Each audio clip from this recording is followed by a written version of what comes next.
And we're live. Hello and welcome to Red Pill Phil on YouTube. Hello, everyone. Hope you're doing well. All this tier system, all these tiers, it's kind of irrelative to real life. So I hope you're managing to circumnavigate the crap, the negativeness, and just don't let Matt Hancock or the raggedy-headed Muppet affect your good vibes over Christmas, your connections with your friends and your loved ones. Yes. How we doing? Oh, geez, comments are in. We're in. Hello, guys. Yes. Thank you for jumping on. This is a stream that's should have happened last week, and it's also running simultaneously. Yes, everyone. Yes, Tunes, how we doing? It's running simultaneously on this channel and also on childrenmatter.news. So I've got to mention that. I've got to give a big hello to Katie Jane Swallow. Fantastic young lady for the work that she's doing for truth. And anyone, we all should follow and support what that lady does. Childrenmatter.news. Yes, TK Media. Yes, people. How we doing? How are we doing? Hope we're doing well. We've got plenty of people in the house. I've missed loads of comments, guys, so I do apologise already. It's stacked up with comments. But I've got to go because there's a lady that I've been trying to get on a stream for so long, yeah? And for whatever reason, it's not been able to happen. And it's partly down to multiple things. But the bottom line is, last week was quite a depressing moment for me because I've never been guilted for a rubber duck. Never in my life. And it took me a while to get over it. The wife, the kids, it took them about 2 hours to console me. It really was horrible. And as I'd come in on the comment section, there was one or two people who said, well, is Britgirl coming in today or what? Or is she getting another bath? So I thought I'd have a look to see in the world of Britgirl's house, and let's see if she's ready and available for this stream tonight. Okay. So thank you for joining, whether you're joining retrospectively or you're watching live. We should be getting Britgirl in the house because apparently she's gone all mainstream. So I don't know whether this is a rubber ducky, as in just to, you know, sidestep me or what. I don't know. I don't know whether this lady's on bigger and better things. But let's have a look in the Britgirl house.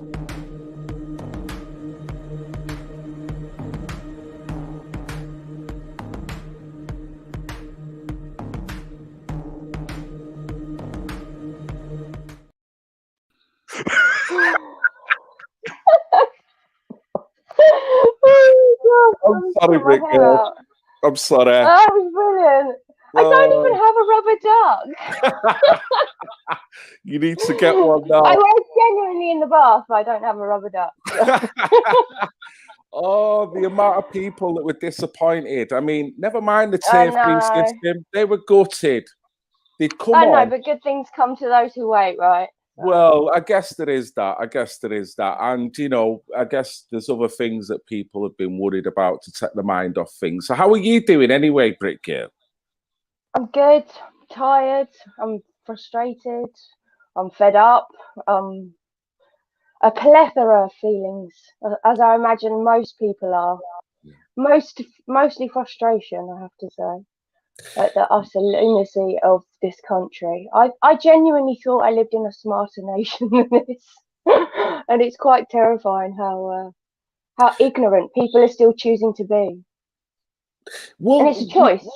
No, I get you. And it almost feels like a two-tier problem that we've got going on, Britgirl, because we've got the elites that are making all these fundamental wrong moves, and we can all have our own hypotheses as to why they're doing it and whether it's purposeful or whether it's just them just not knowing what they're doing. But then you've got people's reactions to the implementations, how they react to it, and the fear factor that comes into it, which is almost just as bad, because if you've got a population of people that are really obedient out of fear, then forget about the 1% that are actually doing it. It's the 98% of people that we've got to worry about that are keeping us in this kind of mode when we could all stand up, really. That's what's worrying for me. Yeah, it's it's been a while since I've been online, so excuse me if I stutter. It's been a while since I've done any public speaking. But I have to say, it's been particularly hard for me lately because my mum has decided to come out of retirement to give the vaccine, which has caused, as I'm sure many can imagine, a great lot of contention. And it's ended with me not speaking to my parents for months now. And they live 5 minutes up the road. It's tragic, but my mum thinks that we're all crackers, that there's this massive deadly virus killing thousands of people, yet she can't give me an example of one, and she knows hundreds of people. And I tell her, like, she gave me the example of one, her friend's husband, but he's 18 stone, he's got sleep apnea, heart disease, type 2 diabetes and high cholesterol. He spent 2 weeks in the hospital and was out. I said to him, he survived. What are you scared of? And it's the fear, because we've been bombarded constantly. It's everywhere, the radio, posters, the TV, everywhere you go, it's COVID, COVID, COVID. And it's programming. It's how it works. It's drip fed. And we were said it's going to be 2 weeks to flatten the curve. Here we are 10 months later, and it's getting worse. And even when we told people back at the start, this is leading to vaccines, they still won't swallow their pride and listen to us. Even though everything that we tell them has come to pass, they're still refusing, and it's a choice now. So I personally, anyone who knows this is bullshit and wears a mask is compliant with the death of what's going to be millions at this rate, from cancer, heart disease, diabetes, suicide, mental health problems. What about all the people who are going to be depressed from losing their businesses? Where are people going to work? And these are the long-term effects, and nobody's talking about that, or how to be healthy. No one's saying get out in the sunshine, get vitamin D, vitamin C, get some zinc, get out, meet people. They're telling you to stay home, eat shit, eat takeaways, don't see anyone, don't speak to anyone, be scared. Everything that's bad for your immune system. The government do not want any, they're not interested in public health. They're interested in all the investments they've got in the vaccine. It's a conflict of interest, and I don't even know how it's allowed. I'm so angry. But now ignorance is a choice to me. Well, it's being true to yourself at this moment now, isn't it, Britgirl? And you've got to stand by your convictions, because, as you've just said there, with the trail of events, you know what's coming. You know, without getting conspiratorial, even if they don't mandate. It's not conspiracy if it's true, Phil. No, but you know, people will want to say, you know, oh, depopulation, and start going down that route. And I hear what you're saying, but we can't ultimately go there. You can only go with what you can fundamentally see in front of your eyes. And the way they've brought this vaccine in, when there has been other alternatives, and the recovery rate, ones. yeah, the recovery rate is off the chart. It's pretty much nil and void on a global level in terms of actually getting it and dying from it. So all they're talking about is saving, you know, the NHS, saving the NHS. We're still in a bracket of the age group and the particular vulnerability that are susceptible to this. You ain't going to change that. I've been watching reports from the CDC that are now talking about, they've put out reports about their deaths. And pretty much from 15 to 24, it's nil and void. So why are you shutting down all the schools? Why are you know what I mean? It's absolutely ludicrous. And like you say, because we've now got a population of people that are stuck. We can see it. There's not a lot we can do about it. Our voice is not really being heard. We're being told that we're conspiracy theorists, anti-vaxxers, even if you're not an anti-vaxxer, you're just a pro-choice. I'm not an anti-vax. That's it, pro-choice. Yeah. Okay. You know, and there is a difference, but you're being tarred. Just like it was a couple of years ago, everything you said was far right. You know what I mean? And using that ignorance onto people will then make them probably nudge towards them and away from you. And it's so sorry to hear that relationships, I mean, what you've just said I there, know. people can actually, that's real life. That is going to happen, and it's going to happen more so. It's going to be so dividing, this. It's not just families as well. Divorce has gone up 200% since COVID. Because people, we're not designed to spend 24/7 with one person. People are going insane. They're literally, people are going mental. Their mental health crisis is just phenomenal, and people are just ignoring it.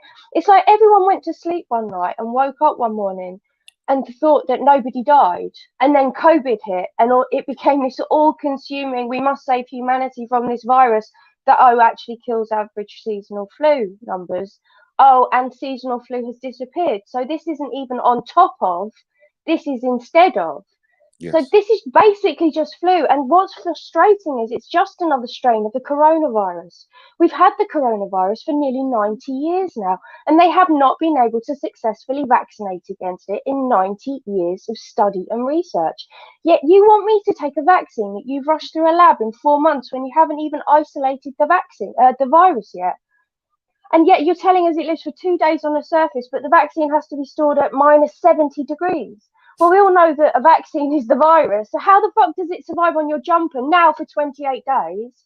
And why can you have vodka and cigarettes, but you can't buy your children clothes? It's who the hell are you to determine to me what is an essential item? They're getting us used to terms like lockdown, isolation, or compliance. All of these. That's prison talk. We're free humans. We have a right to live and work and to earn a living and to support our families, to breathe fresh air and to go about our life unhindered and without being harassed for some imaginary. It's seasonal flu. That's what, maybe at the beginning when it started, people had a reason to be scared. But as soon as that curve completely dropped around April time, it has not risen again. The proportion of the reaction to this is so disproportionate to the actual threat. And the people aren't rational anymore. Like They've managed to get rid of common sense. It's amazing. Like you say, Rachel, the government are compounding this because they can see the rationale with the paid experts in this field, psychologists and all alike, and to do with this virus. They're not telling you. You brought up a brilliant point. The one thing that you don't hear, and you seem to hear it from most celebrities who speak out and they get condemned for doing it, is the effects on the anxiety of people, the depression, the drink.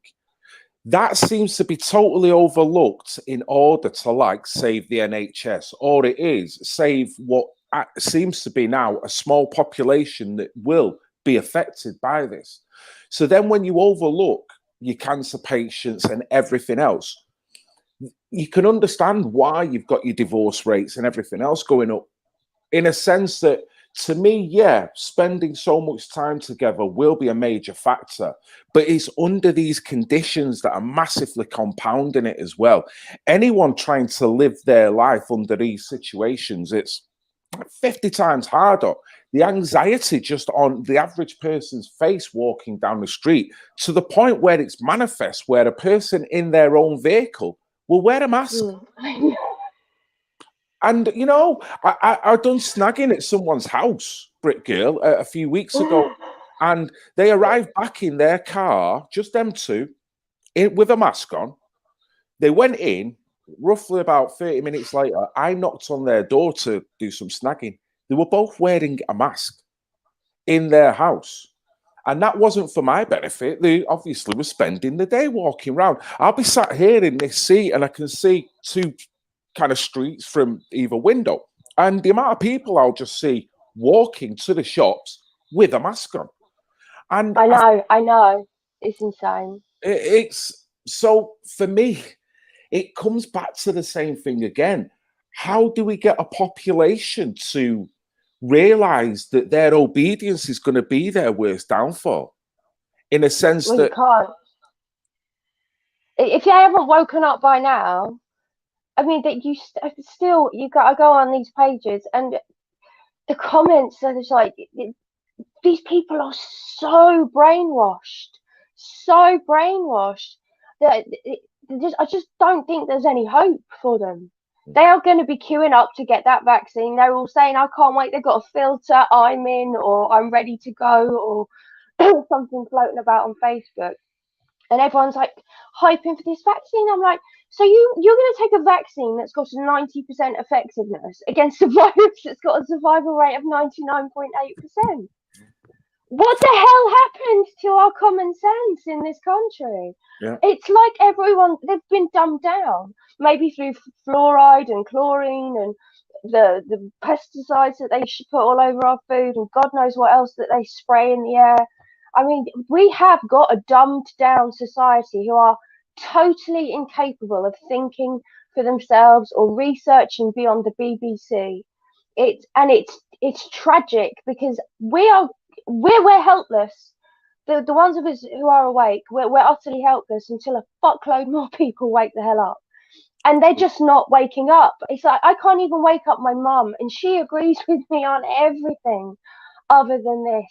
And I like it breaks my heart because it's like I know that she's going to live with the consequences and the guilt of what's going to happen. Maybe not next week or next year, but in 10 years' time, I think there will be massive payouts because of this vaccine. If there's anything left of society by that point after the civil war that they're trying to provoke and the martial law that they'll probably bring in and the re-education camps for the anti-vaxxers. I mean, this shit's not going to stop until everybody is chipped And I think you and bring up a scanned. good point. You bring up a good point. The divide is there now. The element of propaganda has split people who have got rationale, common sense, who can stand back and analyze, and people who are just blindly going to go towards it.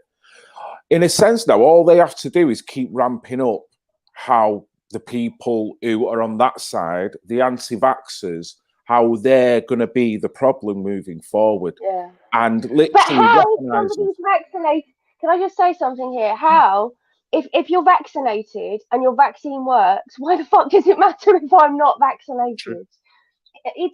This is another piece of rationale that people have lost. If your vaccine works, why do they still have to wear a mask? How are they still at risk of infection? How do they not know whether it's going to be passed on to other humans? We know from what's been leaked that this is going to change DNA on a cellular level. We've had how many deaths? 7 reported deaths in the trials, 4 cases of Bell's palsy, a handful of severe allergic reactions, and multiple heart attacks.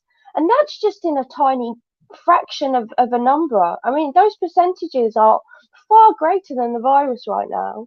Sorry, I interrupted you. No, I'm glad you did, because you kind of jumped to a point. I've got a series of stills here, and let's start here because you started. This is a document that I just looked up, and Vaccines and Related Biological Products Advisory Committee meeting, December the 10th, 2020, FDA briefing document, Pfizer, and they were running through all the testing with what Pfizer was doing. And basically, in the write-up, is this the one?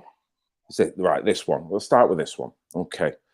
So this is going through the pages. It's PDF file. Anyone can download it. Basically, serious adverse events. A total of 6, 2 vaccine, 4 placebo, which is very strange. Of 43,448 enrolled participants. 0.1. So I love the way they put the percentage there. Died during the reporting period of April 29th.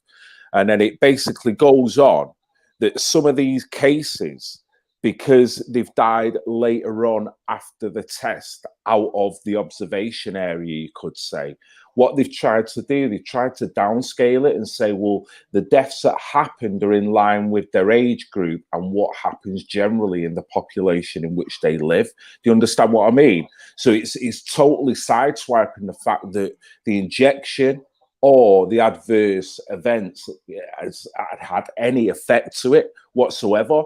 And also the worrying factor for me with this is you can't ultimately do a test for a few months and then ultimately say in 10 years' time what the body's going to be like and what your kids are going to be like if you have children with that.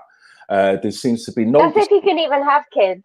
Do you know what I mean? This is the goal, isn't it? This is what Bill Gates, who's funding the vaccines, wants. He's very clear. He's said it many times. We can reduce the population by 10 to 15% through vaccines alone.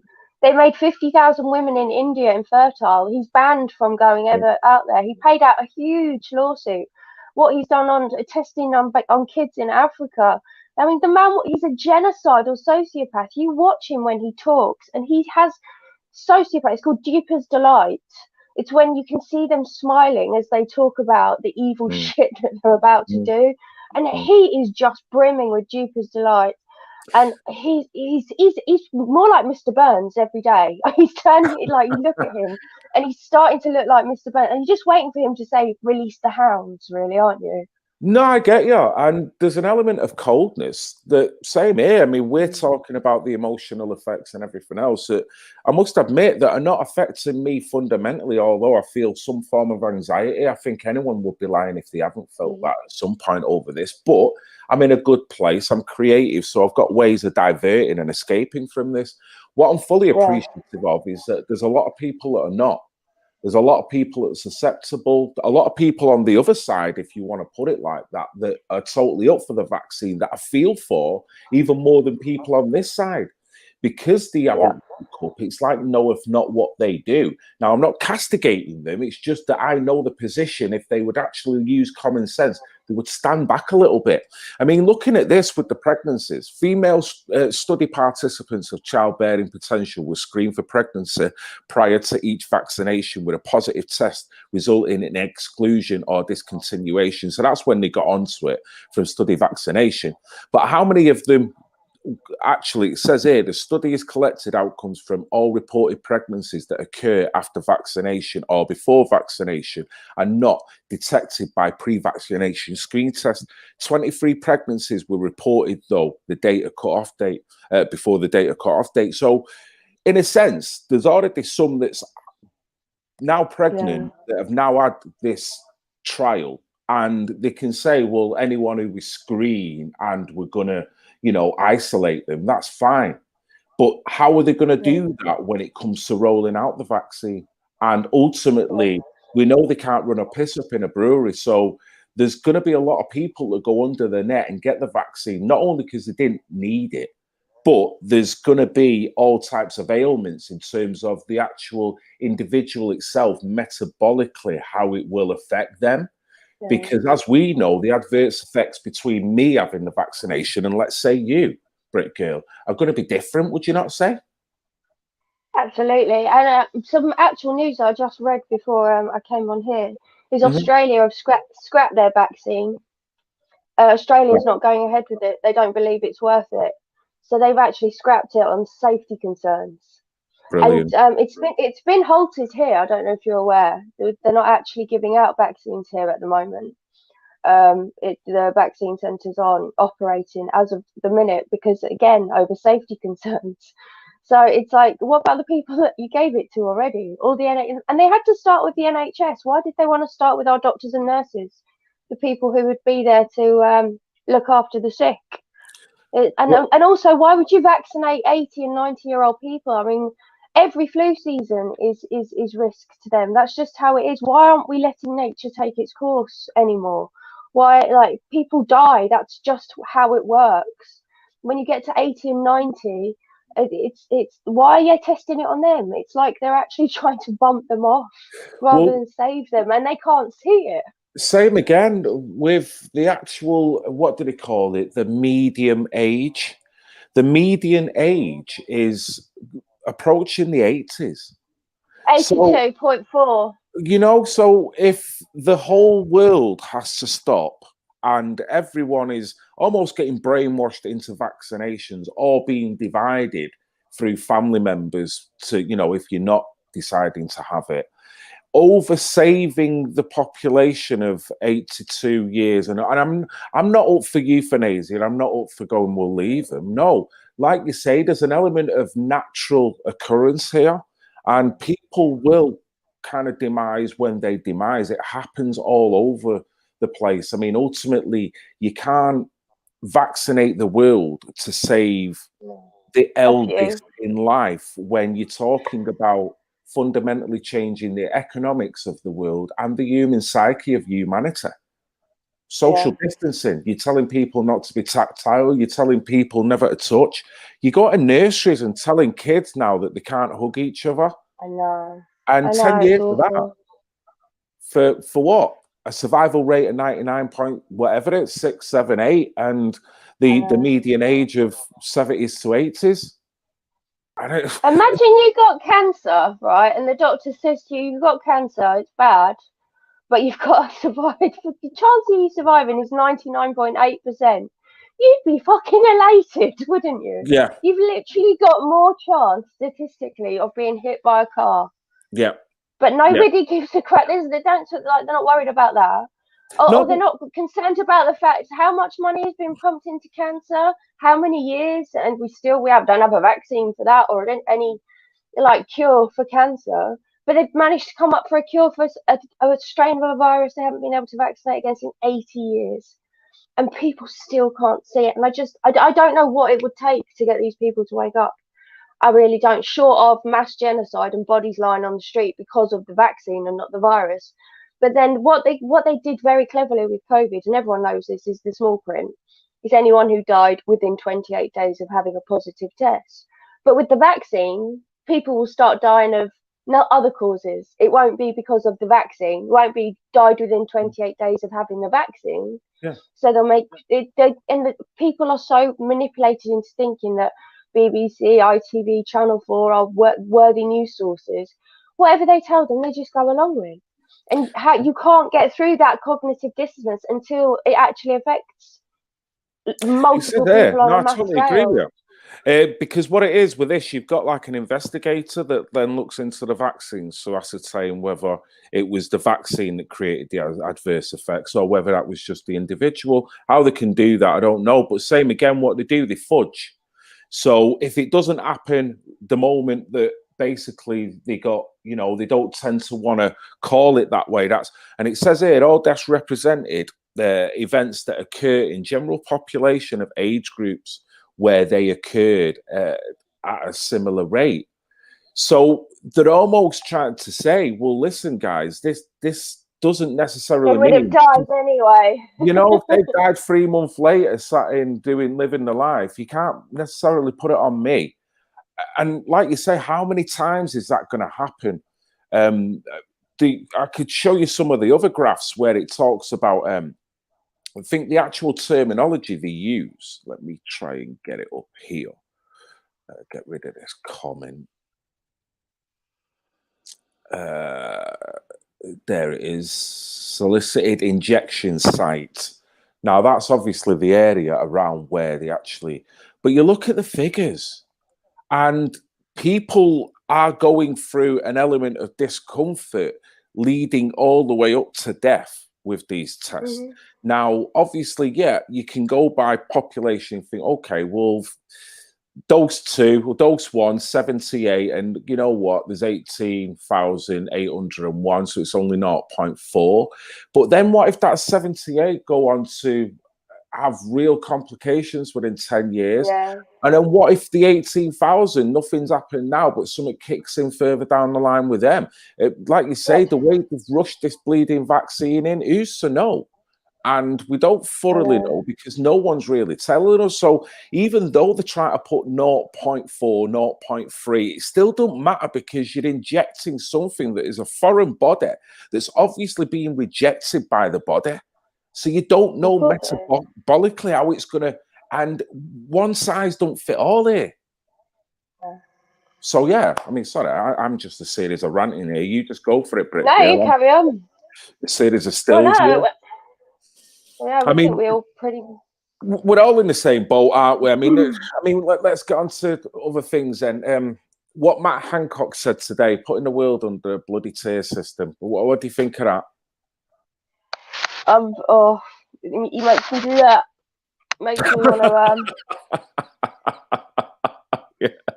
Yeah, something like a head If and a there's vice. ever a face, if there's anything you want to punch, it's his face, isn't it? Every time his smarmy looking, self-righteous, smug, duplicitous, treasonous little piggy face comes up on the television, and I just look at him and I think, how the fuck are you making decisions when you're so heavily invested in the vaccine?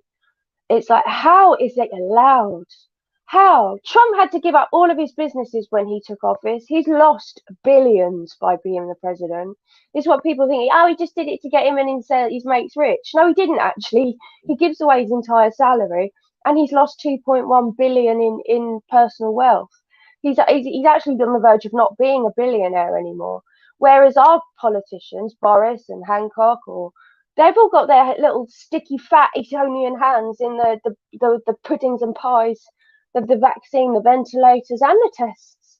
They've done amazing out of us while they sit there laughing. They've kept London in tier 2 the entire time that Parliament's been in session. Now Parliament's no longer in session. It's fuck you into tier 3. It's rules for thee, but none for me. They will do whatever they want this Christmas. They know it's a pile of shit. They're sitting there laughing at us while people are living terrified in their houses, sitting there in winter with their windows open, freezing because they think some boogeyman virus is going to come and get them, when they're at no more risk than they are any flu season. And I want to scream. I just want to get up and I want to scream. That's how I feel sometimes. Other times I want to laugh at them. Like when you see people wearing a face mask and a shield, but touching everything that's been touched by 100 other people in the supermarket, or putting their little number in the chip and pin that's been touched by 1,000 people before you, or the trolley handles, or the toilet door, or sitting on the loo seat. If this virus was so deadly, you wouldn't be in Tesco's, and there sure as hell wouldn't be a discussion. If there was a pandemic, there would be no debate about whether there was a pandemic, because everyone would know that there is a pandemic. Well, I tell you what, Britgirl, and Yvonne Black, a lovely lady I speak to every now and then, she brings up a good point. How many supermarkets do you know where they've had a severe outbreak? None. Now, technically, that is the place where people are congregating and people are touching things unnecessarily. And to assume that everyone rinses their hands when they go in there, they might have done it in the first week because everyone was frightened. No, hardly anyone does it now. I don't. I said before, I don't even hand sanitize. I wash my hands like I did before this, just normal. And nothing's happened. And we're all picking, oh, well, I don't want that veg. Oh, no, we don't want that tin, love. Is it this one? You know, so what I do understand is, can they hygienically clean? Like, logically, they want you to believe that that should be cleaned every night after business. It doesn't matter if it's closed every night after business. The whole point is they've got air conditioning on. There's air flowing around the entire building. The masks don't fit your face. The people aren't walking around in masks that actually stop a virus. Do you see what a virologist will wear? Have you seen the ones that a virologist actually wears when there's a deadly virus? And they're walking around with literally nappies on their faces. They've got great big gaps that fall down, that they pull down. If they were actually terrified of a real virus, they wouldn't be out of their houses. You're not fighting a virus. All you're doing is aiding and abetting in the destruction of society, the economy, and small businesses. And you are now responsible, as far as I'm concerned. If you comply and wear one of those rags on your face, you are complicit in what will happen to this country. End of, in my opinion. Right, well, you've led it on to a nice point. There was a video that was sent by a subber. I can't play it all, but thank you to the subber if he ends up watching this. I will cover this in greater detail. It's a 30-minute video, but basically this guy is talking about obedience and how people are easily obedient in societies gone and now. And he's talking about it from an historian's perspective of all the different historians that have written about it, and they can't understand why the human population hasn't got it within them to fight what is regarded as the few that are actually engaging them. So this is nothing special. It's just reciting a couple of maybe words of previous scholars. So just have a listen to this, see what you think. Monsters exist. but they are far too few in number to be truly dangerous. The most dangerous monsters are ordinary men and women, ready to believe and obey without asking questions. The real question, echoes the psychologist Wilhelm Reich, is not to know why people rebel, but why they don't rebel. Now, to me, that scratches more to the point. We can point at the elites, we can point at Boris, but we all know, like you said before, we can't trust them more than we can pick them up. We know that they've got their hands in so many different pies. They'll sell us up the ribbon to lobbyists all over the place, and they do successively, and they'll come out and double speak. But then with the obedience angle, why do we put up with it? What is it within us that makes us so easy prey? Because this is literally going to be the undoing if we don't work that out. Herd mentality, isn't it? You don't want to be the odd one out. Most people don't want to be seen as the odd one out or the one that's, because the way that non-mask wearers have been painted is that we're psychopaths or narcissists or far-right fascists. I don't know. I have no idea how you can be a far-right fascist because you won't put a mask on your face. What I find is far-right fascists is people grassing on their neighbours for having a couple of mates round for an evening's curry. Yeah. But it's like, it literally, the world has been flipped upside down. It has. Everything that is good is bad, and vice versa now. And it's I think a lot of people, they can see it, they choose to ignore it because they don't want to go down that rabbit hole. Every one of us who's awake has had to go down the rabbit hole, and we've all had to do it. And it's a choice to go down. And once you're down there, you can't go back to sleep. You can't unsee what you've seen. You can't just pretend it's not going on. And I think that's why people who are like us are so passionate about it, whereas everyone else is just sort of a bit drippy and a bit, like, you look at them and they've got that sort of fluoride stare with their mask. You look at them, and I smile at everyone as I go into Tesco's. Hello, smile. And I walk with confidence. And I think that makes a big difference. And I can see people looking at me, and I don't know whether they're looking at me thinking she's a psychopath and a narcissist, or whether they're jealous because I've got the balls to walk about without a piece of cloth like I'm some Arab woman in submission. Yeah. And and I am seeing, I've given out about 250 lanyards since this began.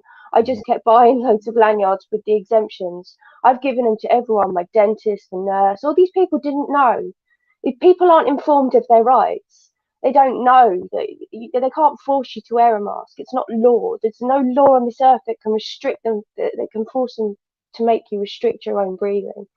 It's a breach of your very basic human rights to be able to breathe freely. And they know this, which is why all the fines have now been overturned, and why you can now protest, and they know that what they're doing is wrong, but it's whether enough people stand up against it. At the minute, it's like we're pushing back and forth.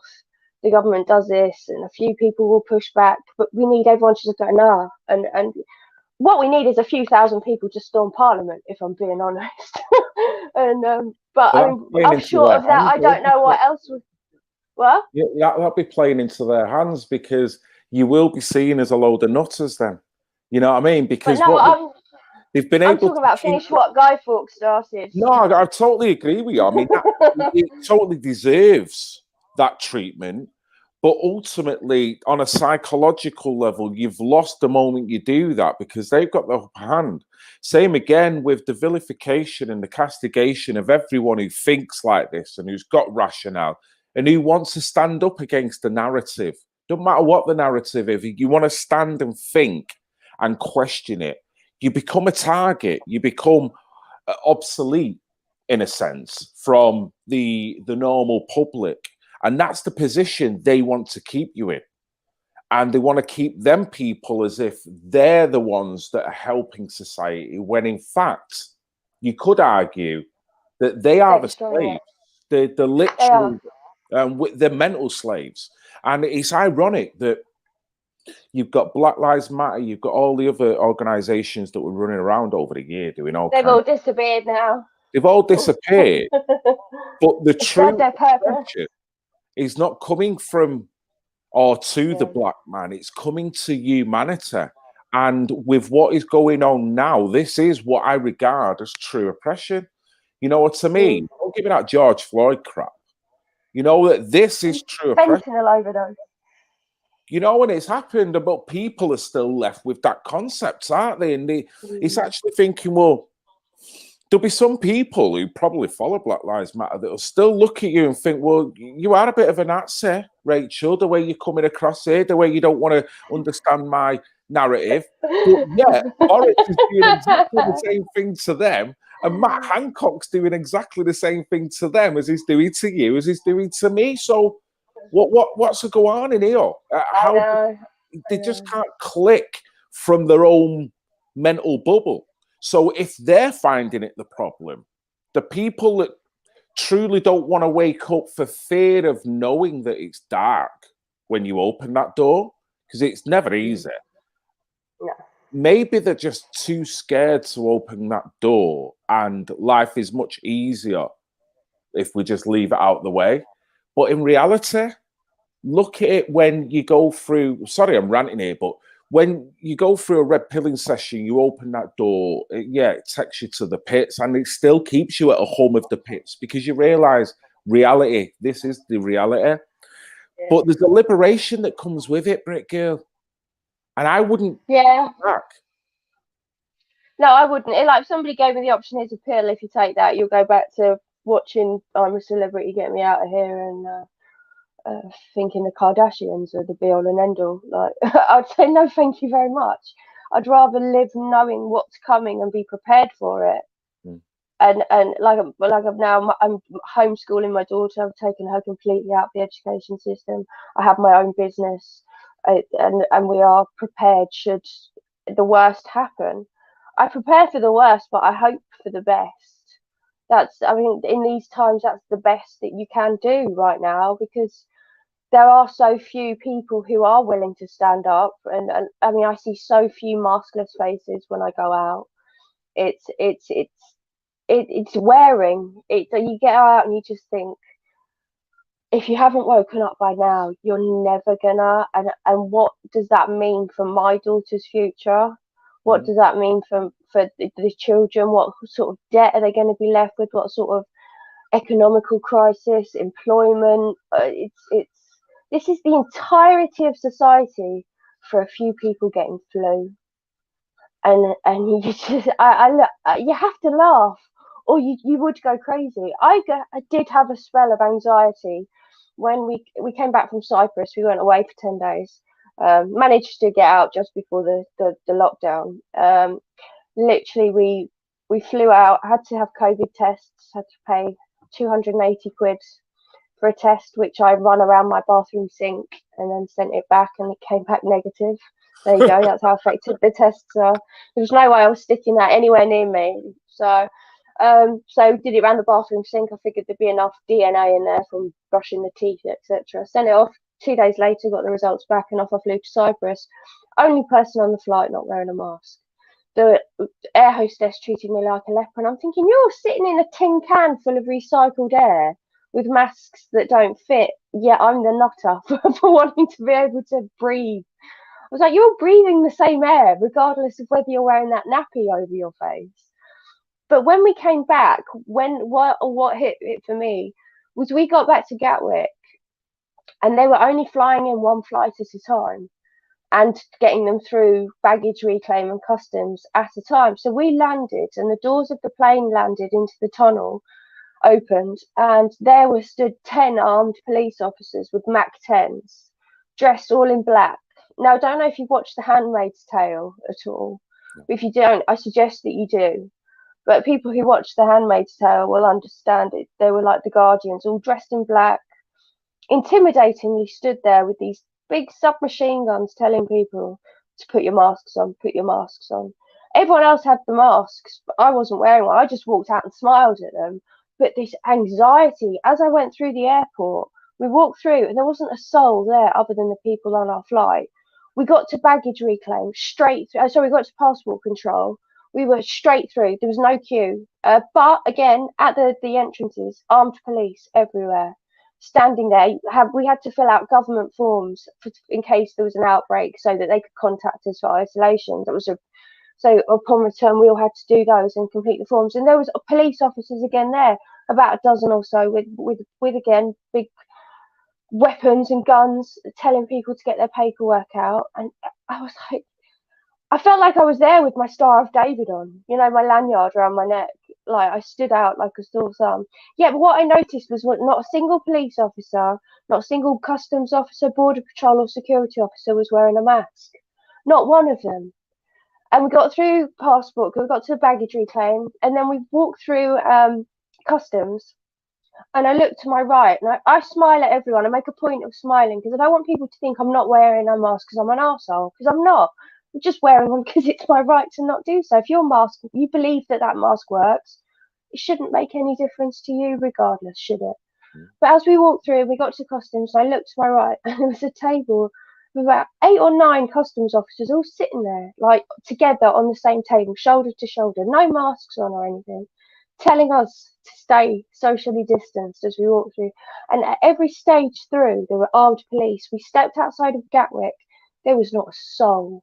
I have flown out of Gatwick for the past 35 years, and I have never in my life, even flying on the first flight of the morning, have I ever seen Gatwick. That it was creepy, it was eerie, and that gave me an anxiety that I'm not an anxious person. I've never had anxiety, but for a week after, I kept having panic attacks, and I just kept thinking about worst case scenario.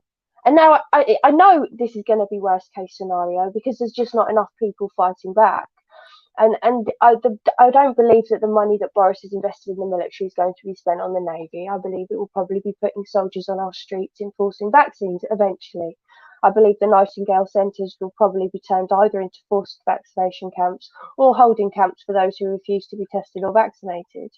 I believe this is going to get a hell of a lot more sinister unless people start putting down that bloody phone in their hand and watching that hypno box and looking what's going on around them. Go to their local hospitals. There's no one there. They're empty. The hospitals are 25% less occupancy. Their 94-year-old nan's still alive 9 months later after some deadly virus has been airborne for the last 9 months. It's like you do get to the point where the anxiety, you can either let it consume you or you can laugh and say, look, if I'm going down, I'm going down fighting. That's all I'm saying. I'd rather die on my feet than live on my knees, and I will not live on my knees for anyone. That's it. Well said. Well said. I couldn't fault any of that. What's the difference between someone like you and someone that'll just want to watch Ant and Dec and believe in Boris and assume that life's going to be great after 2 years? What's the difference? You're both human beings. Well, I don't know. Why are you? Why? Interesting question. You know why? You know, and that's the whole kind of anthropology of it all, isn't it? You know, when these guys know I think a lot of it is environmental. A lot of it is socioeconomic. So I think a lot of it, I hate to say this, it tends to be, again, the left-leaning ones who are going along with it. There's something about their brain that makes them not able to rationalize logic, and they go purely on their feelings, and their feelings is people are dying from a virus. Well, people die from a virus every day for the last how many hundreds of years. They've existed longer than we have, and they will exist long after us. Does that mean that we should shut down society? But I believe a lot of it is selfishness. People say that humanity is a human nature. I don't believe it is. I believe humanity is a divine quality. And I believe most humans are inherently selfish, and they care about me and mine. This is my bubble, and I just want to protect this. Whereas I want to protect my bubble, but I also care about your rights and everybody else's rights, and about my daughter's future, and if she chooses to have children, if she can, their future. I'm not just thinking about. I'm doing quite nicely out of COVID. I'm not going to lie. It's been amazing for me. It's like I've not lived my life any different other than not being able to go out for dinner and stuff. My life has been not a day different other than taking my daughter out and homeschooling her. And we have a joyous time. We go apple picking, we go to the forest, we go to the woods, we go to creative writing classes, we do Spanish and martial arts and gymnastics and Ninja Warrior. And she's out there with other kids in the fresh air with other parents who aren't scared and standing around in masks. And she's learning the truth. And it's beautiful. And that has come from COVID. To me, COVID has actually been, other than splitting my family, who I'm not going to lie, I wasn't particularly close with anyway. I've been running away from them since I was 17. But other than that aspect, COVID has actually been really good. My husband's a key worker, so he's continued to work the entire time. So it's made no difference to our life. It's made it better. So if anyone should wish it to continue, it's me. Yeah, I'm not. I put my business on risk. I put my family at risk. I've had 2 visits from the police again since I've moved house about protests that I've attended. One in April in Hyde Park, the lockdown. I had some wet behind the ears community support officer knock on the door and ask why, if I was going to the protest. And then a few weeks after that, if I was intending to go to another one. And I got the same answer, yes, I am. And if you've got any sense, you'll be there too. But I don't know how to wake people up anymore now. You put the news out and people have made their minds now. I think now if you haven't made your mind up one way or the other, there's something like I don't meet anyone who doesn't think one way or another. There's nobody who's like, no, it's so polarized. Britgirl, it's so polarized and it's so personal. You've got to be able to see it. You've got to have an opinion.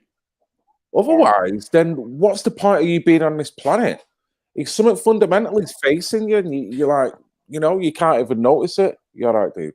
That is going to be the major problem with the population out there. Now, I mean, same again, listening to you, I'm praising the fact that there's people out there that haven't got the fear. And if there's any positivity from what you're saying, it's going to be that people will listen to you and they'll start to think. And I know you've almost give a pessimistic view as if I don't know what to say. And, people, ultimately, us doing this is getting people to wake up. I go to work and we're talking about the obedience thing. This is the crazy thing. People I know, they are obedient. They go to work. They won't stand up. They won't say anything online about it. Maybe because of the job or multiple different things. But you get into a conversation with them one-on-one. Man, the floodgates open. So it's crazy. It's oh, your mic keeps. Yeah, it keeps messing up. I just don't get why they don't make that final maneuver, but they are in the head, and it's that. Is it that fear factor? What will happen if I got too much to lose? I mean, you've lost already. I mean, that's the way I see it.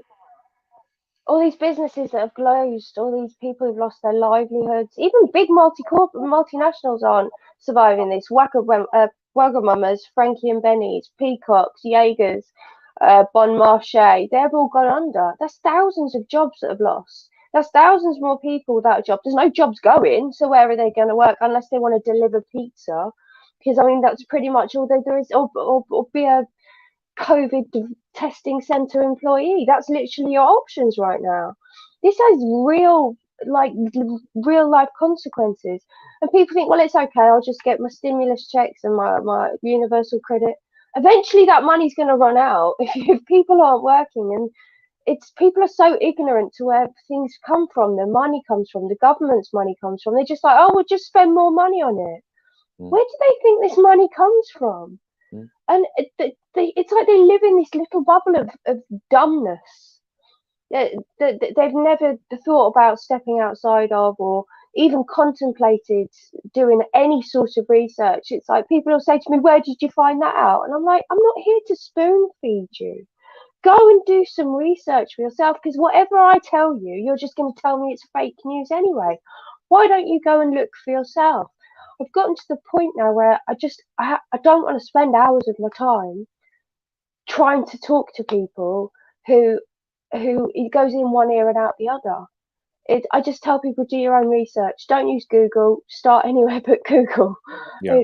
And go and look for yourself. Start off at WikiLeaks. I mean, if that's where it all really began, with the leaking of all of this, or have a look at Q, or have a look at the election fraud going on in America, or just anything. Just go and have a look at something, because it will eventually lead you back, because all roads lead back to the ones who are trying to do this.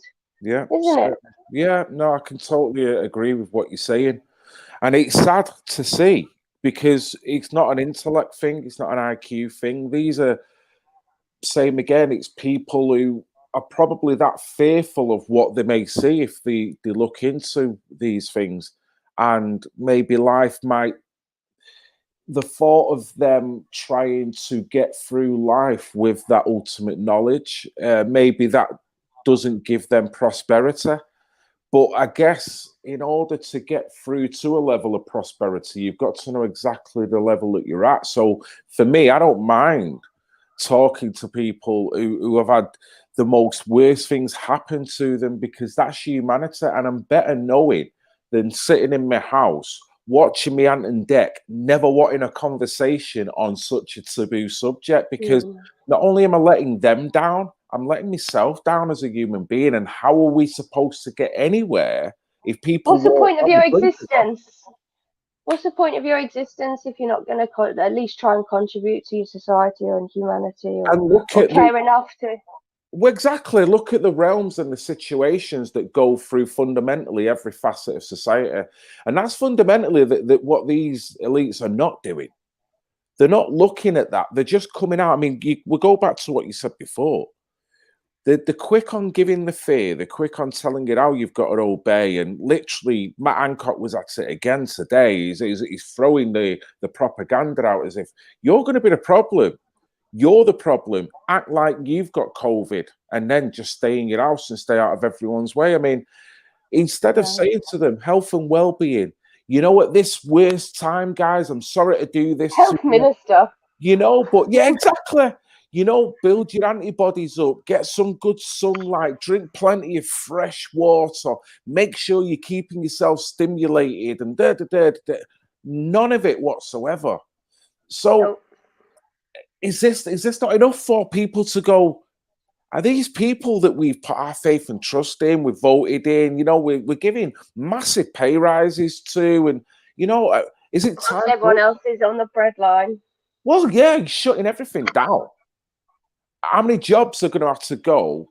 How much of a depression is it going to have to take? Because we're already, I would say we're already in a depression. Would you say? It's going to be the greatest recession we've ever had. It will be the greatest recession we have ever had. I know we was on a double recession. I know. It's going to be like nothing you've ever known before. Food shortages, rationing, a lot. This is going to be horrific. People should be stockpiling dried goods, water purification tablets, things like that. Generators, power banks, solar power banks. Thinking about things like getting a caravan. Just because, unless people wake the fuck up quick, which I just do not ever see happening, this is going to just end with military on the streets, going door to door and dragging you out, either vaccinating you or sticking you in a camp. You will be, or we rise up and we take back our government. They are our servants, not our masters, and they forget this. People seem to think that they may be the government, but they don't govern us. They're there to do what we tell them to do, not the other way around. Of course. I know. But it's like the individual strength is not there with the average individual. No. Because they've realised, like, it's almost thinking that a policeman with a uniform on has got power over me. And that's probably the worst way that a policeman and a civilian can actually engage on a level, because you're going to be superseded at every point. And the amount of times we've been to so many different events where we've heard the police talk to individuals like the pieces of shit, Rachel. Yeah. And the Yeah, I only know, reason we've they been do there. that is because they know that that person's going to look at the badge and go, well, I better not take him on. No, articulate his ass and let him know that he's fundamentally bang out of order for doing that. And if he wants to put you in cuffs for doing that, let him do it, because it's going to be even worse for him down the line. And it's that, for me, that inner strength that's got to come out now. Now, I know probably we could chat forever. So we could stand in front of a policeman or anyone and give our point, whether we're mad or whether controlled anger or whether it's just calmly talking. There's many people who can't. Yeah. But same again, is it not time now that we can all... My mate's holding his hand up here. He's like, I'm sorry. Yeah. But you know, and like you, I'm trying to just speak for everyone. I'm in a But then that's our situation- fear. That's our fear. Other people might be afraid of masks, but you've got to get over your fear of telling people the truth. It's no different. You being scared of a virus or you being scared to speak the truth, it's no different. You're being cowed to do as you're told, and what you're told not to do is to spread false news or to go against the narrative. And that's the fear that our side has got to get over. We have no fear of the virus. We have a fear of telling people what we believe and being ridiculed for it, for having the wrong thing. And I think that's where our side is. It's all well and good being out on the streets and stuff, but if you can't talk to people and you can't articulate the very basics, like the statistics, I mean, everyone should know that we're still 10,000 less deaths than the 2018 flu season, where there was no hysteria. There was no 400,000 missed cancer appointments. There wasn't a 200% rise in suicide, domestic abuse, child rape, heart disease. Do you know what I mean? I could go on and on and on about the effects that this has had, the businesses, depression, alcoholism, turning to drugs. Like, this is it's not even funny anymore. And if people have to stand up and talk to people and be honest, if people ridicule you for it, then pity them that they can't see the obvious, that they're so blinded by ignorance. Feel sorry for them. Don't feel embarrassed, and just put a smile on your face and go about your day. And if the next person asks you, speak to them. But people have got to speak out. They've got to. And this is what I always said from the beginning. When Britgirl was at the height after my Barcelona declaration video, people all saying thank you for speaking out. It's people like you, and I'm like, well, what you speak out?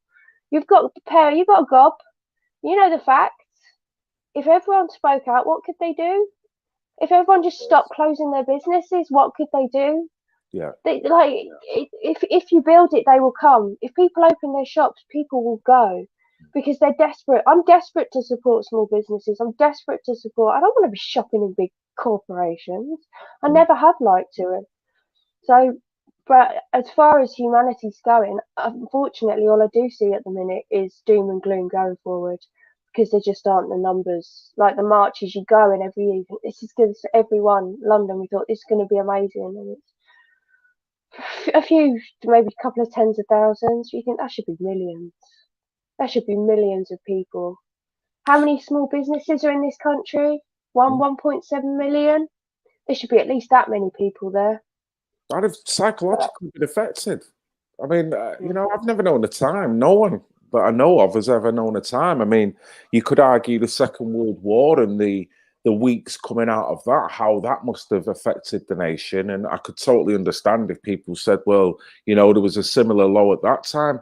But now, no. And the ease in which the mobile phone is distracting people from this lowest point, the ease which the TV tries to make out, and I get the health and well-being element, but they're not approaching the health and well-being. What they're doing is distracting people from thinking about the situation, and that's not helping in a sense. Well, even they're not though, because you watch TV programs like, well, anything on ITV, BBC, they're all wearing masks in the program. Yes. So you're still being programmed through the program. Why do people think they're called programs?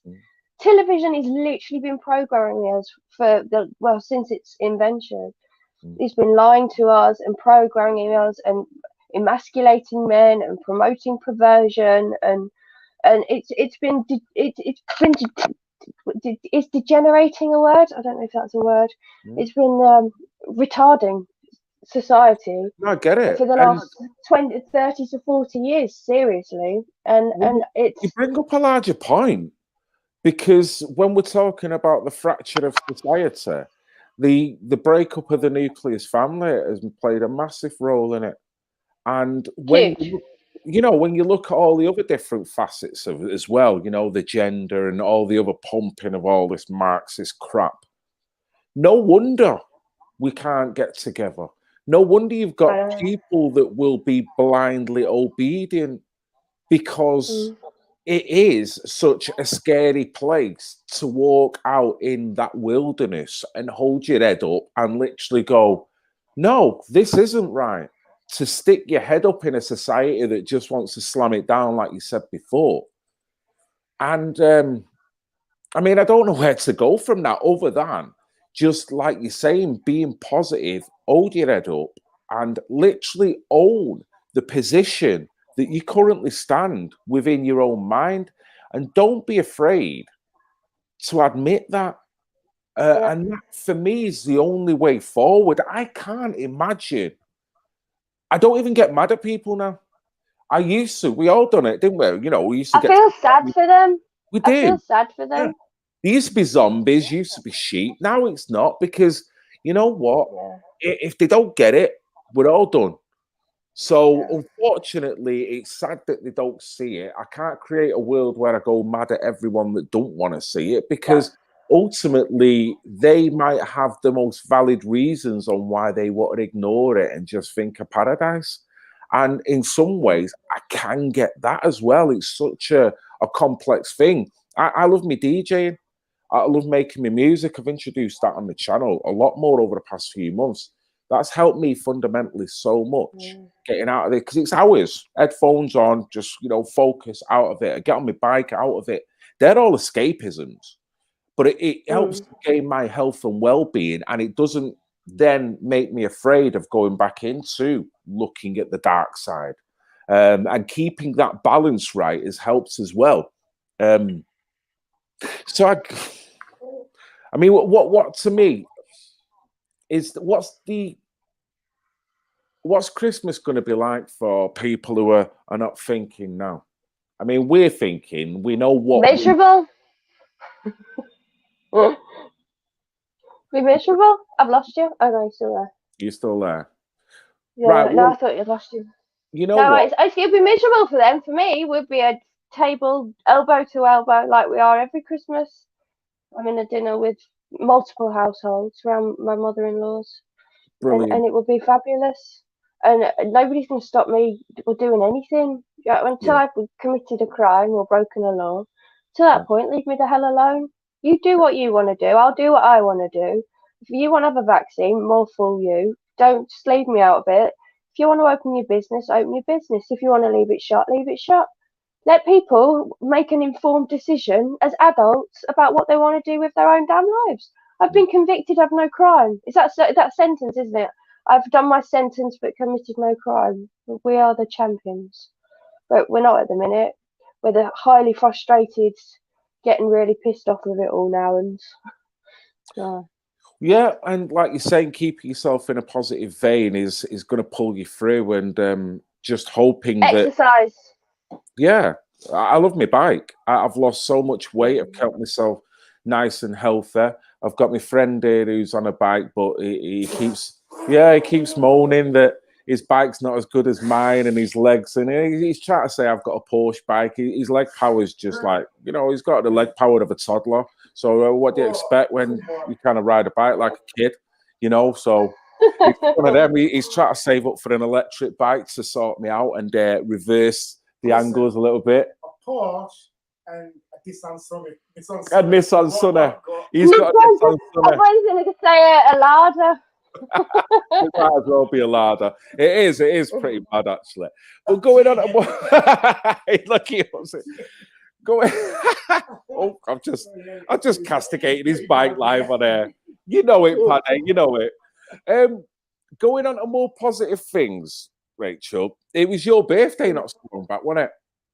How was Last your birthday? week, yeah. It was amazing. I was on the telly. I was on the news.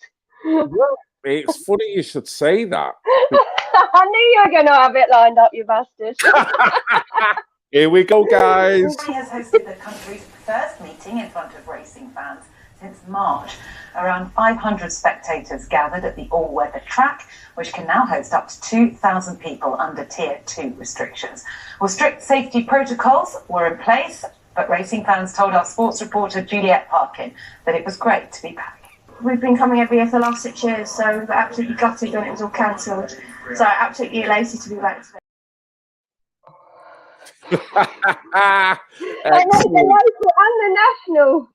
So yeah, I was quite surprised considering they interviewed about 400 people. So yeah, it was really weird to see myself on the news. That's brilliant. You Especially owned the it. bloody BBC as well. It had to be the BBC, It had didn't to it? be. But you know, you didn't have a mask on, and you were just No. there owning it.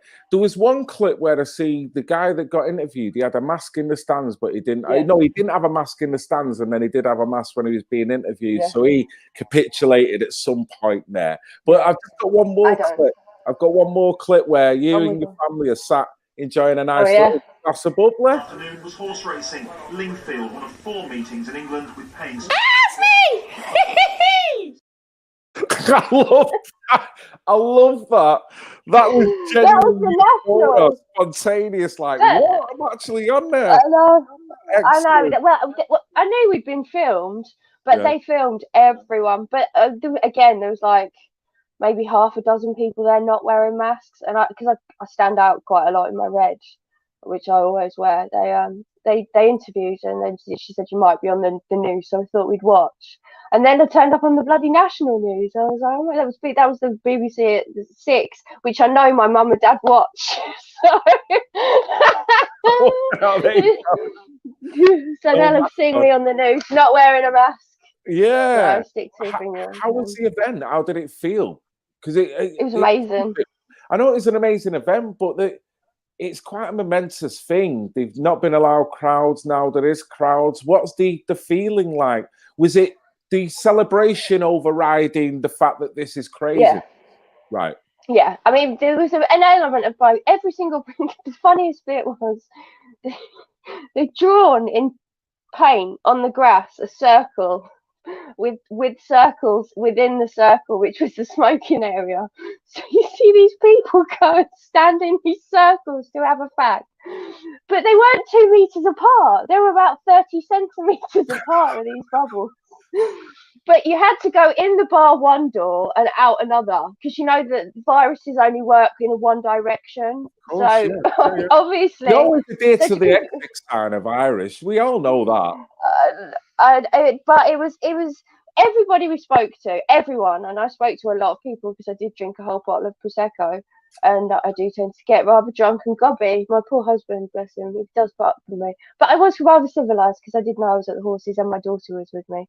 But I was a bit tiddly. But I got talking to everyone said it was a load of crap, and because my interview, it was right in front of the bookies stands, so there was like 6 bookies.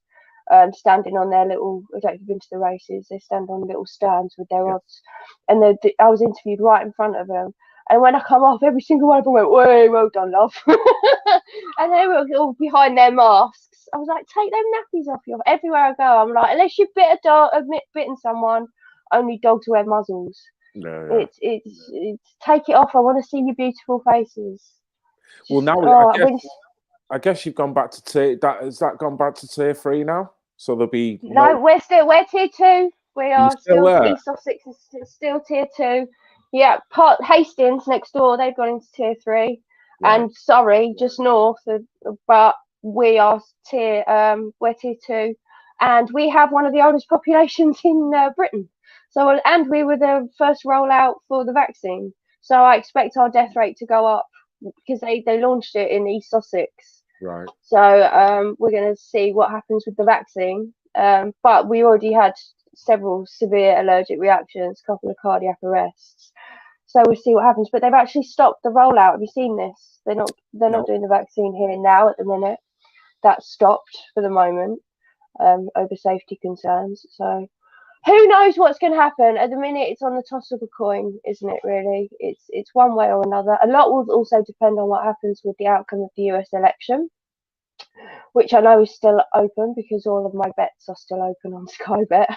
So if it had been settled, they would have been settled by now. So I think a lot of what's going to happen going forward will depend massively on what happens in America in the next 4 or 5 weeks. And I still don't know how I feel about Trump. He's the only sort of person I semi-trust within politics. So I don't believe he's a fan of vaccines. He never has been.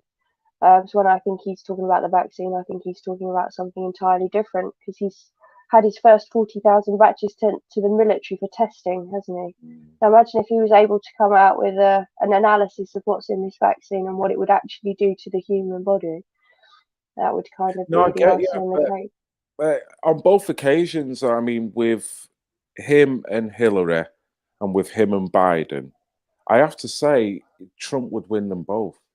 But then do I fully put my eggs in the Trump basket? I can't. I Because don't fully put my trust in anyone's basket but my own. there's a lot of double speak that comes from Trump.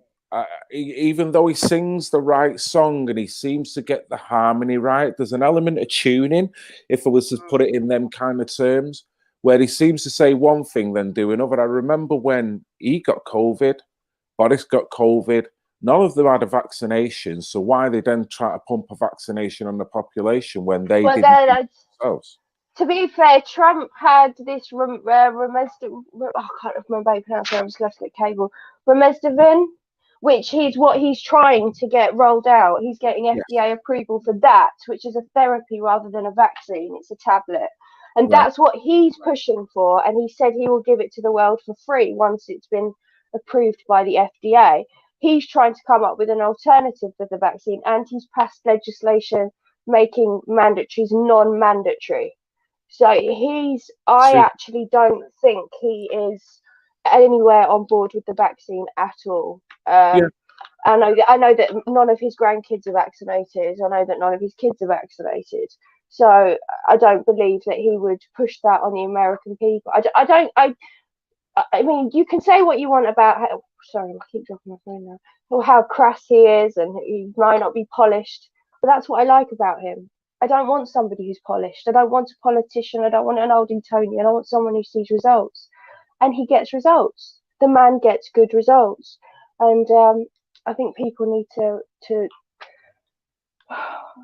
pray to God that they overturn this election, or we really we haven't got hope in hell. Yeah, no, I agree. If this swings the wrong way, then it's like we might as well have just wiped off the last 4 years, because Hillary Clinton's agenda is just going to be Biden's agenda to a degree, in it. They're one and the same. It's worse. Well, it won't be Biden. It'll be Harris. The man's got dementia. He'll maybe do a couple of months in office, and then they'll retire him, say that he's got some medical condition. And Kamala Harris, that's who they want, is Kamala Harris, because she is basically a bitch for hire. She will do and say anything for anyone, depending on who's paying her. She's vile. She couldn't get past the first round of the primaries. It's so sly and sneaky and underhand what they're doing, but it's so overt as well at the same time. And you see store warehouses full of ballots and Dominion voting machines that not only can change a ballot, but can create a ballot. And the one that dead people voting, that in their hundreds of thousands. And it's like, how can you sit there and ignore all of this corruption and say that Biden was the winner, etc. And this is how twisted people are. Even when faced with masses of evidence, they still just don't get it. They still don't see it. We're back to the same point we was at. Obedience, how people don't want to. It's no matter what talking point, it comes back to the same thing. How can anyone look at what's gone on in America? Even if you've just done a little bit of research, you don't even have to go too all deep in it. You just know the things that they said, the certain allegations, the narratives they want to put out, as opposed to the narratives that they want to close down, and the bannings The allegations that go against presidential candidates' family members as well, that is certainly not mentioned in weighing up the whole truth about everything. So when everything is that overt, it makes you think COVID, Black Lives Matter, the voting, it doesn't matter the issue, it's the people that control it, and it's not the 1%, it's us. It comes back to us. How can you not see it? Are you awake, you know? And I know. it's the common sense island thing. We need to repopulate, not a re-education, because the people with common sense don't need educating. They just need to fuck off this island and kind of be with right I minded. think I've always had what I would love to do is I think we should have a swap program. I think we should America should send all of its liberals and its weirdos and its leftists to Europe and Britain, and all of us free thinking, patriotic, gun loving, meat eating, regular, normal, hard working people with morals and common sense should move to America. And then we can truly make that the land of the free, and we can sit back and with our barbecues and our guns and watch Europe destroy itself with its gender non-conformity, virus, vaccines, DNA cell changing weirdness. That's what I think we should do. That's the only way we can defeat this, is if we all swap. That's the only way. That's the only future. We must have a great swap. Let's start hashtag the great swap. The great swap, instead of the great reset, the great swap. We've got a comment here. Stop worrying and put your energy into next year and move forward to a whole new world, and one without slavery and negatives. What do you say to that? That'd be nice. I would absolutely love that. I'm a realist. I'm not a pessimist. I am a realist. I'm not going to sit here and pretend that it's all unicorns and rainbows and everything's going to go back to normal. I would love to think it is. I don't know how, because we never really get, there's no polls in this country, not that I believe them anyway, but it's like you never really get a sense of how everyone's feeling. We know that every COVID test centre was practically empty, so people weren't that scared that they went for the tests. We know that the vaccine rate's not that up, so maybe there are more people than we realise, but they're just wearing the mask for an easy life. But until we get them to take them bloody masks off, how are we supposed to identify each other? And how are we supposed to unify when half or more of us are hidden behind these masks of conformity because they just want an easy life, even though they know it's shit? We have to make it so they feel safe to take the masks off, to know their rights, to know the law, to know Section 29 of the Equalities and Disabilities Act, to know that they're not allowed to be refused service. And you educate people that way, and then that gets them to take the masks off, and then maybe we might stand a chance at sticking two fingers up. But until we can get past the first stage of the face nappies, there's nothing we can. We're still on the potty training. Yeah, pretty much. You know what? You've kind of put it in a nutshell there. It's almost like society having to grow up all over again. You know what I mean? And we've been probably coddled and we've been treated like we're children. And because of that, we've let mummy and daddy just, take care of us, and we don't have to think about certain things because mummy and daddy's doing it. Well, listen, guys. Mum and daddy's been bitching you out in all of your life, all your existence. And now you have to grow up quick. You have to realize now that we've got to be adult. You've got to be mature. It's not a nice place to be. But at the same time, it is liberating once you've got judgment of all the facts in front of you. Like you said before, the beauty is no matter the lows of the information you get, look at the positives you're doing in your life. Look at the positive measures that you're doing to offset the negatives within that. What are the information? So it's not a doom and gloom here. It's not a case of being afraid. It's literally setting yourself free and opening your mind, I guess. And being prepared. Get yourself prepared, and then you don't have to be afraid. Yeah. It's I mean, anyone who's used to follow my now purged channel would know that. I mean, I've spoken out for years about it. I've never been afraid to speak my mind, and I never will be afraid to speak my mind. But I have had to sort of temper, sort of soften how I speak to people, because I know I'm quite gobby and brash. I am aware of my my faults, but maybe that's what attracted people to my channel, that I did just say it how it was.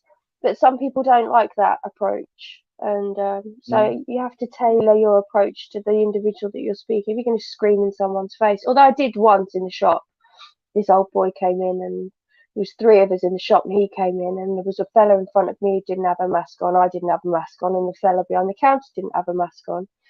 The old boy comes in and he speaks to the fella in front of me. Where's your mask? And I chimed in. I said, well, I'm not wearing one. I said, you're not bothered about me? He says, I can see you're wearing a lanyard. I said, oh, so does this stop the virus then? And he said, what do you mean? I said, you're wearing a mask. I said, if your mask works, what does it matter to you whether we're or not wearing masks? And you could see him physically thinking about it. Like he was like trying to compute what I was saying, but there was something blocking. He was like, but you should be wearing a mask. He couldn't comprehend the fact that if your mask works, what does it matter? And I said to him, from a further point, it says on the door, 2 people in the shop. You came in as the 3rd person. So why are you coming in breaking the rules? You're the one that's breaking the bloody rules. And unless you've got some common sense and can articulate that common sense, you just can't get through to these people. So now I just pity them. I laugh. I put my music on. I put my head up. I put a smile on my face, and I walk with confidence. And that's the best I can do for now. And that's the best anyone can do. You know, we don't need to create arguments, confrontations with people when people are on different conscious levels, because that's basically what we're talking about. And it's ultimately up to the individual themselves to raise them up, not for me or you to drag them up, not to assume that we're of a higher level as well. We're still all finding our path in this, and we still haven't got all the answers. But the one thing we do know is that there's so many anomalies and there's so much hypocrisy and probably a bit of corruption mixed in with all this. That a bit.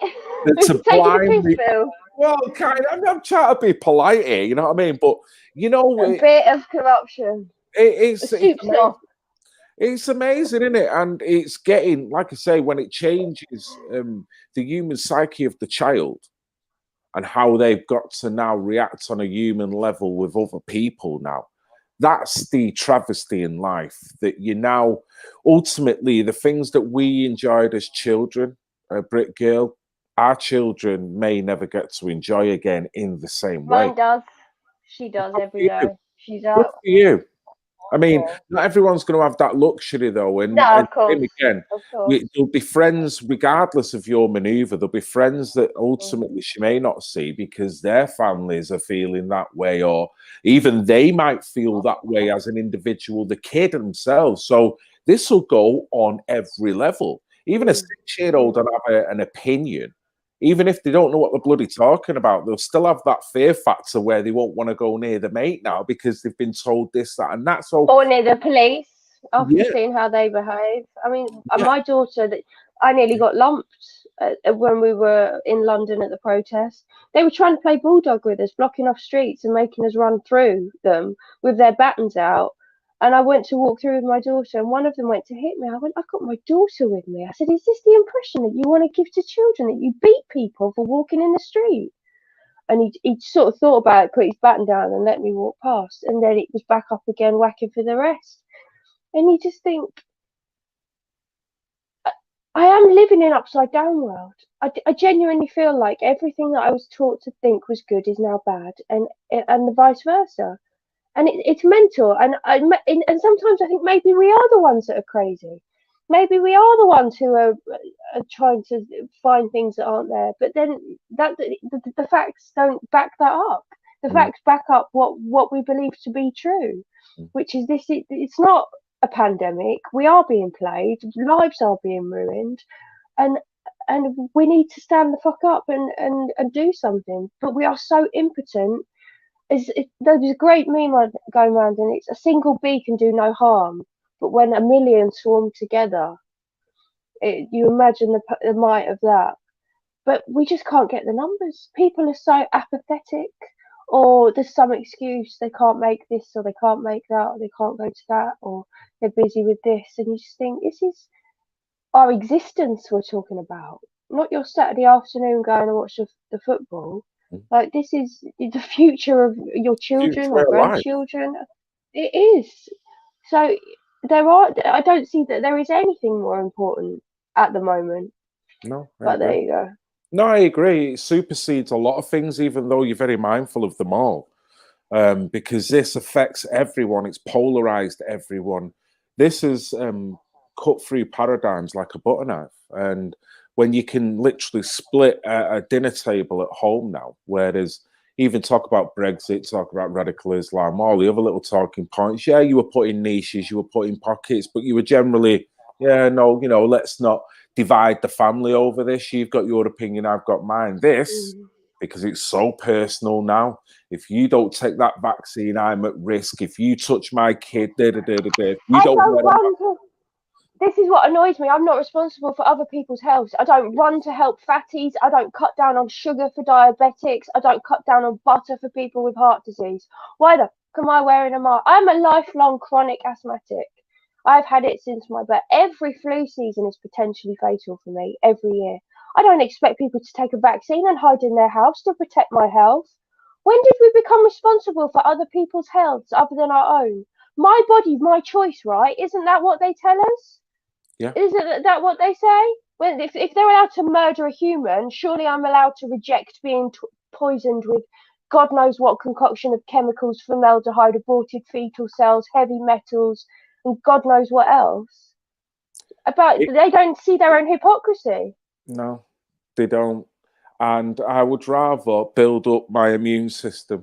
And that's the bottom line. I would rather keep my mindset in a healthy place, because ultimately, how many ailments come through anxiety and depression to the body? Well, it And lowers the immune system massively. so it's keeping that healthy balance within it all, isn't it, Rachel? But you know what? I could talk here all night. I know. And my child's been in the bath this whole time. I hope she hasn't drowned. Oh, we've got another rubber ducky candidate, have we? My daughter, she went in at 7. She's still in there, I think. Still in there. Hold on. Let's have a knock on the doors.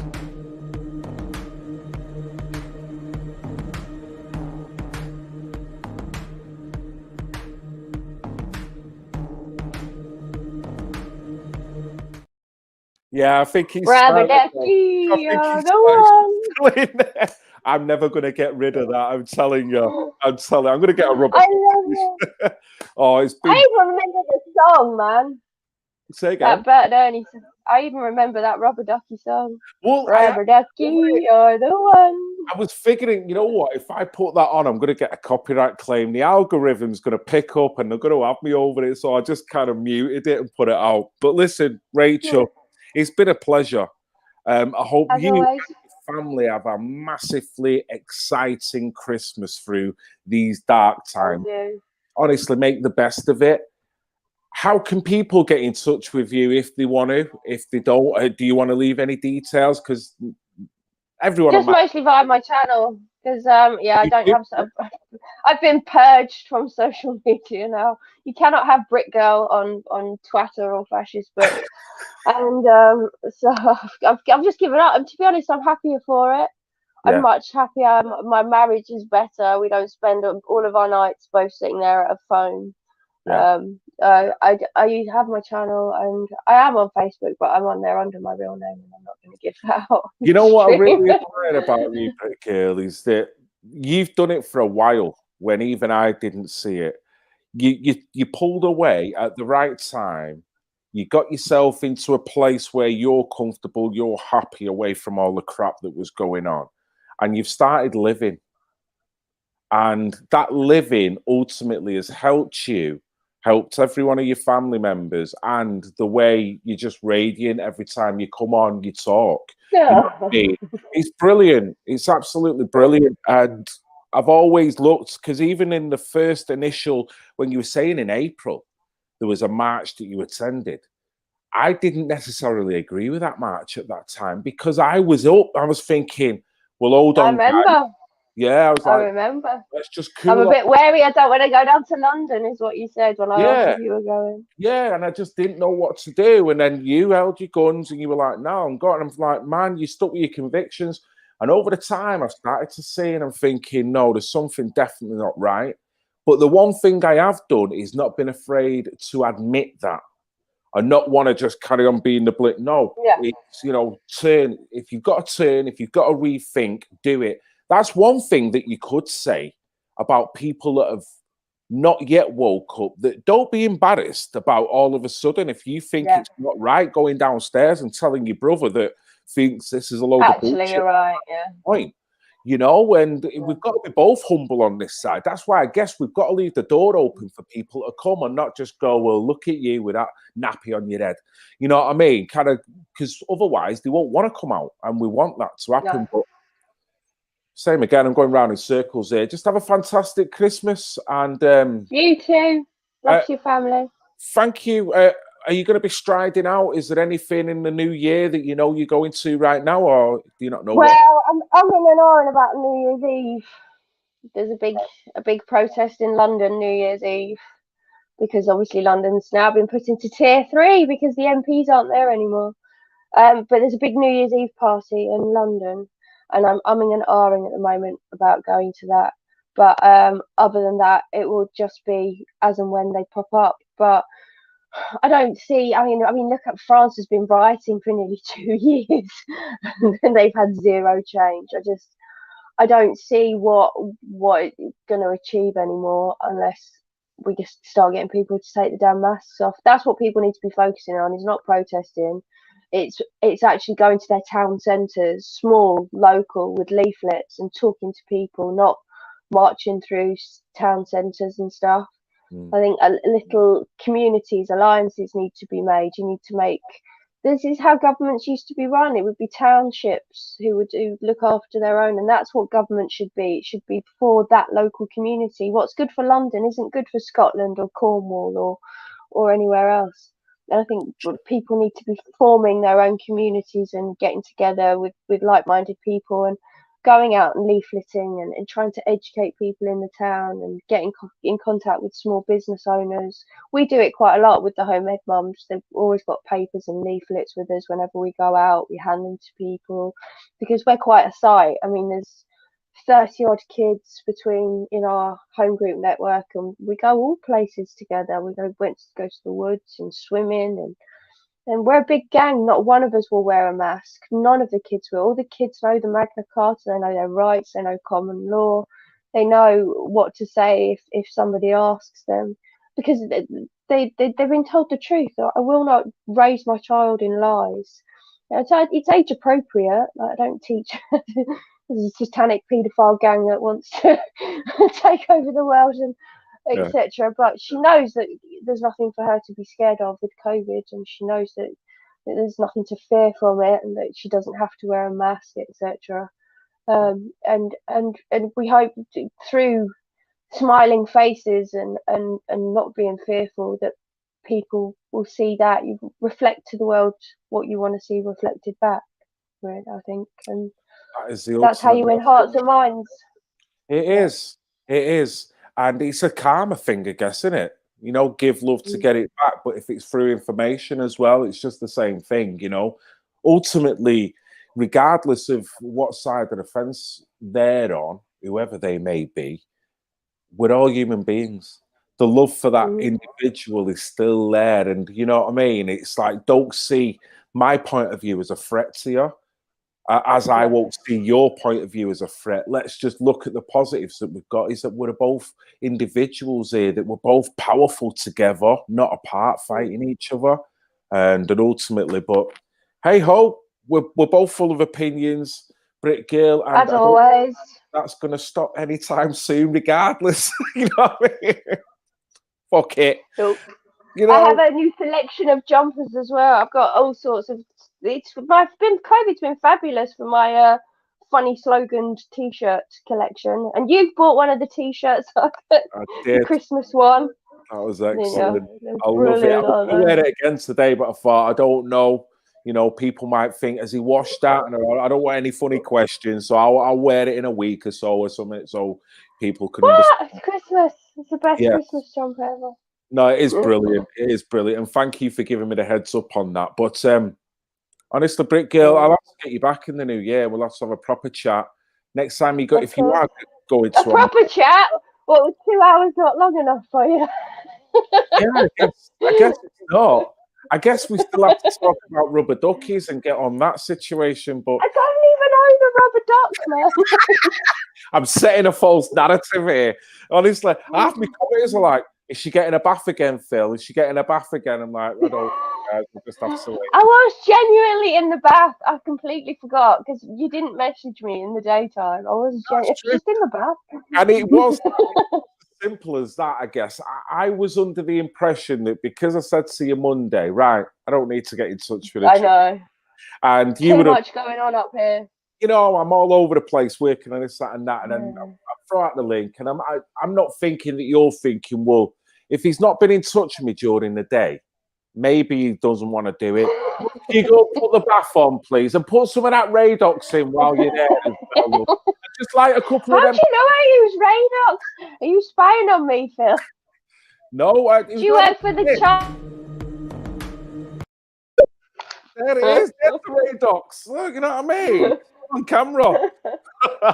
Oh, dear. Right, bug off and leave me alone now. I've got a child. He's well past her bedtime now. Oh, don't want your child pruning. Give my love and kisses to the family. Have a great Christmas, a great And New to you Year, all. and we'll speak. See you later. See you later. Bye. Bye. Oh God! Wow, what a character! What a character! That is the Britgirl, the legend that is. Yeah, she'll never shut up. Look at that. You know what I mean? Very opinionated lady. And I'm glad we've managed to make it after all this time. Let's get the rubber duck out of the way, yeah? Yeah, let's not get a rubber duck to kind of create this animosity between us, Rachel. You know what I mean? Let's see through that. We've got enough with the 1%, never mind the rubber duck here. But it's been brilliant, guys. I hope you've enjoyed the stream. There'll be more coming up. I've got a feeling I'm going to be out on a ride on Saturday. I've no idea where I'm going to end up, but I think that's going to be it. And there's going to be more material coming up as well. There's a couple of things I've not covered.